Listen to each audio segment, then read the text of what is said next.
दोस्तों नमस्कार। Colonel Ajay, CEO Ajay astro money group first global astro finance digital channel से आपसे मुखातिब होता हूं। आज है 11 फरवरी सन 2025 मंगलवार। दोस्तों, सोने ने रिकॉर्ड तोड़ रिटर्न पिछले एक साल में दिया है और साथ साथ साल 2025 कैलेंडर ईयर के एक महीने में ही 10% से अधिक रिटर्न भारत में देखने को मिला है। साथ साथ यदि हम वीकली देखें तो एक सप्ताह में भारत में 3.25% तक की तेजी गोल्ड में देखी गई है। जानिए पूरी रिपोर्ट विस्तार से। दोस्तों, खबर निकल के आ रही है कि सोना अब आम जनता की पहुंच से दूर होता जा रहा है, क्योंकि इसके भाव इतने तेज हो गए हैं कि अब एक आम व्यक्ति को खरीदना अब उसके लिए मुश्किल होता जा रहा है। अमेरिकन राष्ट्रपति डोनाल्ड ट्रंप के टैरिफ वार से अंतर्राष्ट्रीय बाजारों में गोल्ड पहली बार $2900 प्रति औंस के पार निकल गया है। ये ऐतिहासिक सर्वकालीन उच्चतम स्तर माना जाता है। साथ ही डॉलर के मुकाबले रुपये में आई तेज गिरावट से भारत में सोने के दामों में बढ़ने में मदद मिली। इससे देश भारत में सोने के दाम चढ़ गए और अब नई दिल्ली में सोने की कीमतें 28,000 से बढ़कर 88,000 के पार निकल गई है। देश की राजधानी में 10 ग्राम 24 कैरेट सोने की दाम सोमवार को 2430 रुपये बढ़कर 88,500 रुपये के नए ऑल टाइम हाई पर पहुंच गए हैं। सोने की निगाहें अब 90,000 के स्तर पर है, ऐसा कहना है कुछ व्यापारी वर्ग का। गौरतलब है कि मजबूत हाजिर मांग से वायदे सोने की कीमतों में भी 900 रुपये की से ज़्यादा तेजी दर्ज हुई। गौरतलब है कि यदि हम देखें 23,500 रुपये तक महंगा हुआ पिछले एक साल में और 2025 में अब तक 10,000 रुपये की से कीमत बढ़ी है। गौरतलब है कि यदि हम रिटर्न की बात करें तो एक हफ्ते में लगभग भारत में 3.25% की तेजी देखी गई और एक महीने में इस सोने का रिटर्न 10.1% रहा। साल 2025 में यानी 1 जनवरी से अब तक 12.1% तक सोने में तेजी देखी गई है। पिछले 6 महीने में लगभग 23.7% तक रिटर्न सोने में मिला है और एक साल में लगभग 36.4% का रिटर्न मिला है। तो सोने ने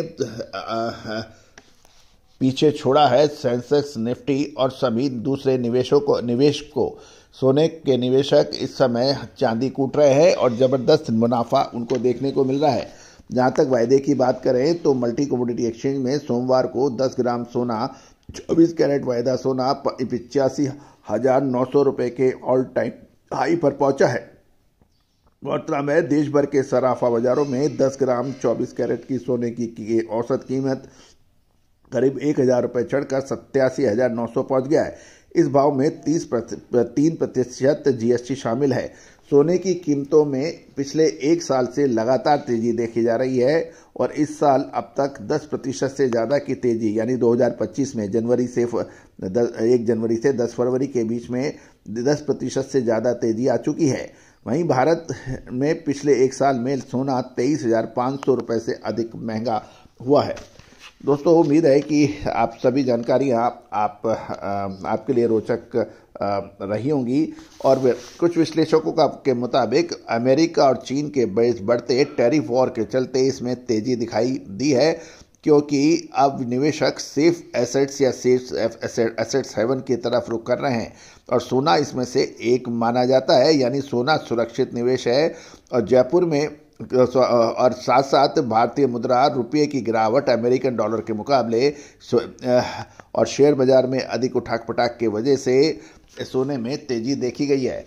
साथ साथ एक और महत्वपूर्ण बात कि चीन ने अपनी इंश्योरेंस कंपनीज को अपनी कुल एसेट्स का 1% भाग सोने में निवेश करने के लिए अनुमति दी है। इसके ऊपर भी हमारा एक शो है, उसको पूरा शो को ध्यान से समझिए, कल हमने इसके ऊपर अपलोड किया है।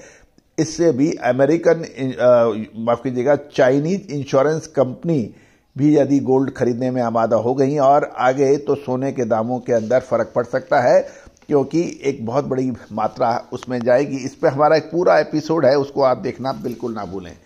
दोस्तों, कहा जाता है कि बाजार में सही समय पे निवेश और सही समय पे मुनाफा वसूली हमेशा बेहतर रहती है। जब कोई किसी भी कमोडिटी के दाम आकाश छूने लगते हैं, लगातार बहुत तेजी आ जाती है और अक्सर कहा जाता है कि यदि आप व्यापार कर रहे हैं तो उसमें यदि भाव 24-25% से ऊंचे हो जाते हैं तो उस समय कुछ मुनाफा वसूल करना उचित रहता है, क्योंकि कोई भी एसेट्स क्लास या कोई भी कमोडिटी असीमित समय के लिए असीमित तेजी नहीं दिखा सकती है। ये प्रकृति और इकोनॉमिक्स का नियम है। यदि आप कोई पेड़ बढ़ रहा है तो एक सीमा के बाद उसकी ग्रोथ रुक जाती है। ऐसा नहीं है कि पेड़ आकाश को छूने लगते हों, एक भी पेड़ ऐसा नहीं है जो आकाश छू पाए। उसी तरह से कोई भी कमोडिटी जब 24-25% तक बढ़ जाती है तो उसके अंदर कुछ मुनाफा वसूली देखी जाती है, अक्सर ऐसा हुआ है। तो दोस्तों, आपकी क्या राय है? क्या गोल्ड में मुनाफा वसूल करना चाहिए या फिर रुक जाना चाहिए? आप अपनी राय कमेंट बॉक्स में दीजिए। दोस्तों, ये सभी हमारा उद्देश्य आपको बाजार की खबरों से रूबरू कराना है। किसी भी प्रकार की ट्रेडिंग कॉल या ट्रेडिंग का मकसद हमारा नहीं है। हमारा मकसद सिर्फ रिसर्च और अनुसंधान का है। कोई भी व्यापारिक निर्णय लेने से पहले आप स्वयं का दिमाग, स्वयं का विवेक और अपने विशेषज्ञ से अवश्य राय करें। All the very best, good luck, happy trading.